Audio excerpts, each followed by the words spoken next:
If your egusi soup does not look like this, you are doing something wrong.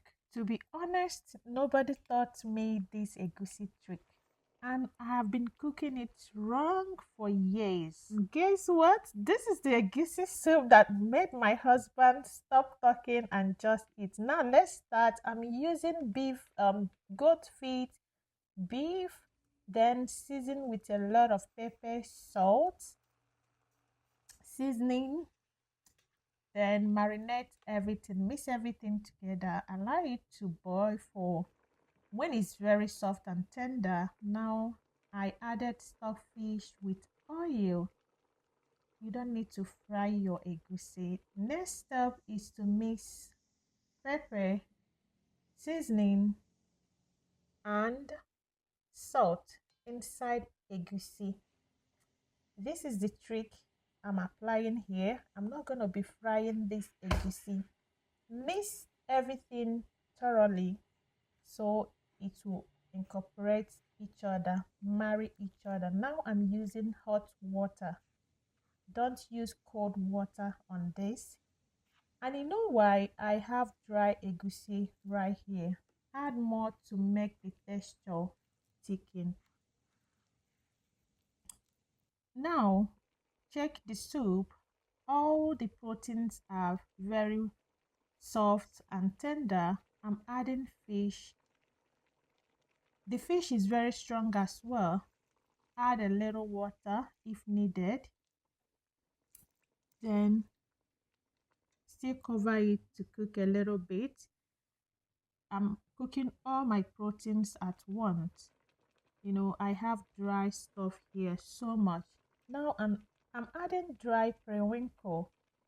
Now next is to add egusi. At this point, let it cook before turning it. I love it to have little lumps. I'm adding crayfish. You don't need to stir the egusi. If you stir it, you will not get that lumpy texture. You know, we are not frying it. Now is the time to turn it because it has cooked properly, gentle by gentle, and you have to load the heat right now. Add snail. Snail is optional. It's part of proteins that I'm using. Stir gently at this point. Now tell me, is this not thick enough? Team thick egusi or light? Let me know in the comment section. So at this point, everything is ready. It's time to add your veggies.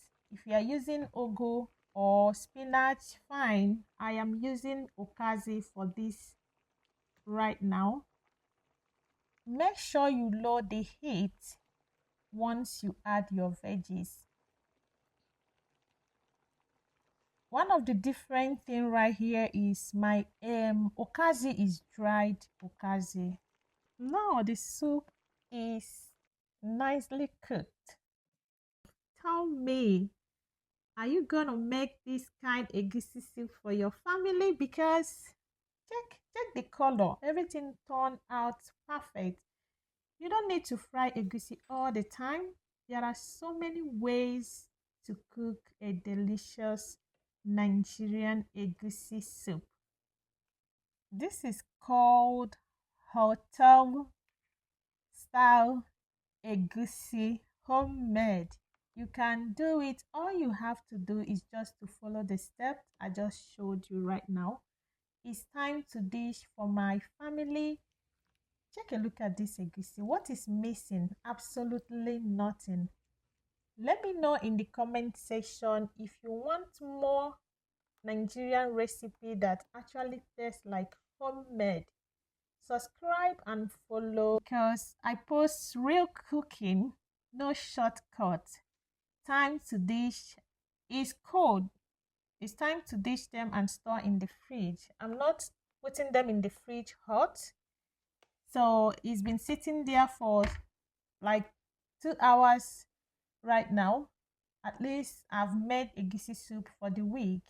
Please do not forget to share this video. Save this video so you don't forget this method. And remember to share to your friends out there, everyone.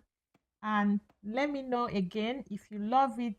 If you have a question in the comment section, I will be right there to guide you through. Thank you for stopping by. See you in my next video.